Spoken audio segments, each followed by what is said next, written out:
কাল ভোর ৩টের সময় সেহরি খেয়েই রোজা স্টার্ট। আর আজ তো চাঁদ দেখেই ফেলেছি, তো সেই চাঁদেতে একটু মেহেন্দি পরবো না সেটা কোনো দিন হয় বলো? তাই আমিও আমার হাতে নিজে থেকেই একটু মেহেন্দি করে নিলাম। এবার শুধু যে আমি আমার হাতে করেছি তা কিন্তু নয়, আমার দুটো মামাতো বোন, আমার বোন সবাই মিলেই মেহেন্দি করেছি একসাথে।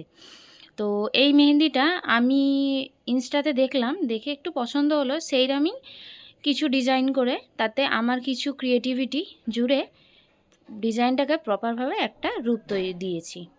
তো তোমাদের ডিজাইনটা কেমন লেগেছে আমাকে কমেন্ট করে জানিও, আর ভালো লাগলে বন্ধুদের মাঝে শেয়ার করে দিও তোমরা যদি এরম মেহেন্দি করতে চাও। মোটামুটি মেহেন্দিটা আমি হালকার উপরে রেখেছি, আর রমজানের মেহেন্দি মানেই জানো যে একটা হালকার উপরে মেহেন্দি হবে, খুব হেভি মেহেন্দি হবে না। তাই মেহেন্দিটা যতটুকু পেরেছি ততটুকুই করেছি। তোমাদের এটা কেমন লাগলো আমাকে কমেন্ট করে জানিও। প্রায় মেহেন্দিটা শেষের পথে, একটা আঙুল বাকি আছে, তোমরা দেখে বলো আঙুলের ডিজাইনগুলোও কেমন হয়েছে। আর কাল থেকে তো রোজা শুরু, খাওয়া দাওয়া সব স্টপ। আবার 1 মাস পর থেকে আবার যেমন হয় তেমন শুরু হয়ে যাবে। তোমাদের মেহেন্দিটা কেমন লাগলো জানিয়ে আজকের মতো ভিডিওটা এইটুখানি, দেখা হচ্ছে নেক্সট ভিডিওতে।